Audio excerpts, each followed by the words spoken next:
What's up, everybody? We're back with Jimmy Cliff in the 90s. This one, I think, will actually be brief. It's only CDs, 90s CDs, more in line with the 90s era. So first up, we got a little compilation. It's called Jimmy Cliff Fundamental Reggae. That's the disc there for you to see. Got a nice picture of him on the inside there, which I like quite a bit. Yeah, so this is just a compilation of stuff that was already released. Nice information on the inside here. Some nice photos of him, which I always like. That's the front. Yeah, and I mean, these were all, let's see. Yeah, every single one of these was basically released in the early to mid 70s. So they just kind of threw them all on here. It's a good compilation, though. We got Fundamental Reggae, which is great. I love Under the Under the Sun, Moon and Stars. A lot of tracks that are my favorites and potentially your favorites. This is a European import, made in France, in fact. And I think I just picked this up because I was ordering something else and I saw this, and it was a nice compilation. So Fundamental Reggae, not an essential, but kind of a nice compilation. We'll get to some more compilations a little bit later in the next decade, but that's pretty good. Made in France. So his first real album of the 90s was this one, Breakout. Oh boy, let's break it out of the case so you can actually see it without that reflection. Breakout, there it is. I like this. It's a nice little painting. I kind of really like this, in fact, and it's quite a bit different from most of the covers that he has. And you know how I love his photos? That is a great photo right there on the inside of Breakout.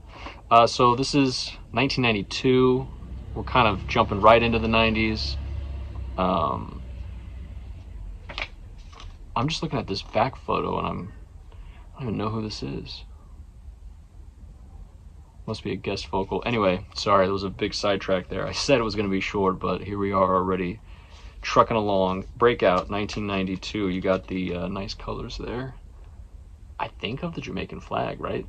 Somebody can correct me if I'm wrong. I would imagine that's probably what that means. Yeah, so this is a very easy to find CD should you want it. I think last I looked anyway, I think it was still pretty easy to find. I like this. It took me a minute to get into it, but overall it's a nice transition record from the 80s into the 90s, this one being the early 90s. So we got songs like I'm a Winner and Breakout, the first two songs, which I like quite a bit. There's a song called Stepping Out of Limbo on here, which is track 5. That is a play on Sitting Here in Limbo, his earlier song, and I like this version quite a bit. My favorite song on this album is this song called War A Africa. And it's just like, you know, not exactly uplifting lyrics, kind of, he's trying to be, but it's really good. It's just it's quite different than a lot of the other stuff he's done. Maybe it is reminiscent of Bongo Man, actually, in that there's like some conga drums in the background that kind of have a beat that's a little bit similar to Bongo Man, in my opinion. I'm just thinking about it. I think that's right. War Africa is probably my favorite song here, though, on this album. A lot of other good stuff. I like the last handful of songs too. Baby Let Me Feel It, Samba Reggae, which is really fun, True Story, which is really good, and Shout for Freedom. Shout for Freedom, if you remember from the 80s, was kind of a little experimental, not experimental, but like more Afrofusion, Afro-Latin, cumbia, you know, psychedelic fusion, that kind of a vibe.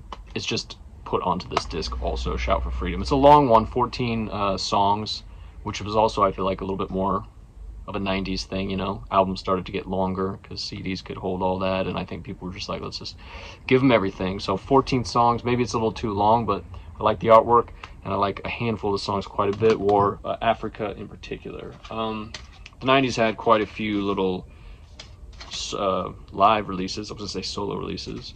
So we got this one here, Jimmy Cliff. There's the disc for you. Jimmy Cliff 93. Just going to take it out here, make it a little bit easier. Jimmy Cliff, oh boy. 93. So there he is, performing. The man himself, still performing. This was recorded live in April 1993 at the Academy, Brixton, live and direct. And this is good. I really like this release. I like all his live stuff, actually. I think it's quite good for the most part, like good recordings. This one's really good, and it's got some songs from the 90s, so if you were looking for that, like Samba Reggae, which I was just talking about, A Higher and Deeper Love, which is a song that we're gonna find out about, the song called Africa, which is War of Africa, just Africa. Some great songs from the 80s, so I like this one. I think they're all good, like I said, his live albums, but this is probably one of my favorite ones. It's a nice mix of some of his songs from the 70s, the 80s, and definitely the 90s, which is great. And then same kind of deal here, mid-90s. That was live 93. This one's 95. This came out. The Cool Runner, live in London. The Cool Runner, because he had, I Can See Clearly Now, come out, and it was featured on the Cool Running soundtrack. There he is. Nice little info there and all those lovely colors. So yeah, this is another live one. Came out in the mid-90s, 95, I think. And this one's good. Not my favorite. I don't like it as much as 93, but it's a similar, very similar set list, in fact. It's just... You know what's funny? I think it's exactly the same. I'm just realizing. It's exactly the same as this. This is just an import. This is not. Or is that, do I have that backwards? Oh boy. Did I come prepared or what today? This one is an import from France. This one is from London. Or the States.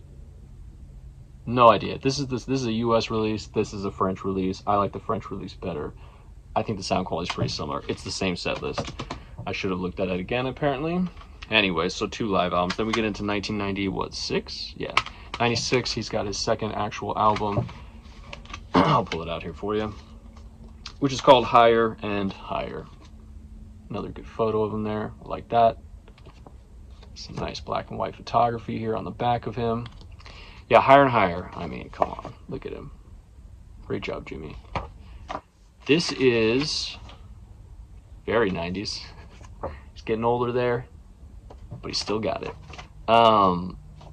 Yeah, Higher and Higher. This is not, it's funny, this one I like, but I don't love. The thing that's interesting about Higher and Higher to me is there's quite a few of his earlier songs redone. Back photo.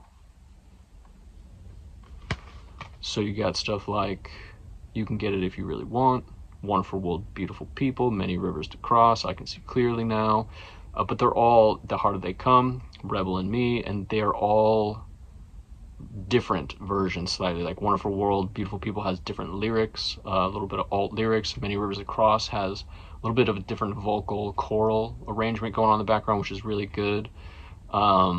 The thing that I find interesting about this one is it's definitely, we're going from that 80s, like from the 70s, more traditional reggae, into the 80s, which is a little bit more 80s, more pop reggae.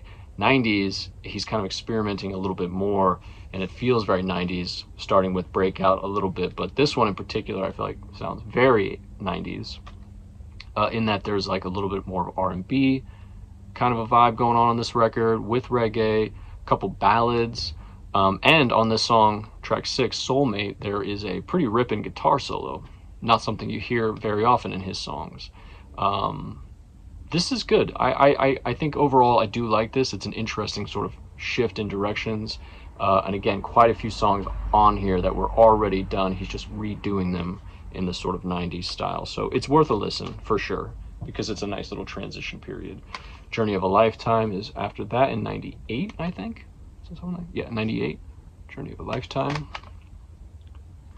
And Journey of a Lifetime it's good. It's kind of, again, going with that same kind of Higher and Higher album. It's sort of a little bit more 90s, where there's actually guest stars on this. There's some like reggaeton kind of singing vibes, and some rapping going on as well on this song, Street Vibes. and maybe on Superbad if I remember right, but definitely on a couple. This one, it's got some good songs. Rubber Ball, I think, also has that kind of thing where there's a little bit of rapping going on, if I remember right. Rubber Ball, I like. Superbad, I like. Street Vibes, I like. This song's 12, 13, and 14, I like. They're especially kind of nice as a little 1, 2, 3 punch. Even the titles will tell you kind of where you're going on the stories here. You got Democracy Don't Work. He ain't wrong about that. Learn to Love. He's not wrong about that. And Change. Again, those seem to go together one after another, and I like this Journey of a Lifetime. I think I like Higher and Higher more. They're similar again in that there's like a transition sort of 90s style with more musical influences, I would say, kind of strewn about, and then Journey of a Lifetime sort of plays on that a little bit more. Then the last album that he put out in the 90s, in 99, is Humanitarian. I love this cover. He looks very happy there. And Humanitarian is good. I didn't really remember it, but at all, in fact. But there's a couple songs on here in particular that I really love. Track 4, Come Up to My Love, I think is great. How Long, number 5, really good. Let's Jam is really good. And I Walk with Love. Those are all excellent songs. And those are all new songs that he wrote for this album. Most of these are, you know, songs that he wrote for this album. There's a couple covers. Track 13, you got Obla Di Obla Da by the Beatles, and you also have You Got a Friend. He's covering those 2 songs on here. But yeah, Humanitarian is a kind of a nice way to round out the 90s. It also has a little bit of what those last 2 albums had, but it kind of mellows out, and it's kind of falling back to his early 90s, late 80s, where it's a little bit more traditional. Anyway, that's pretty much it. It's not a ton of stuff for him in the 90s. He was slowing down a little bit, at least with the releases. This is not a good. It's dark. You can't really see this, but hopefully you can go back and take a look. Anyway, that's 90s Jimmy Cliff. We're going to be back with one video, maybe 2. Definitely one that will cover the rest, and then potentially one other quick video. But thanks for watching. Talk to you soon. Bye-bye.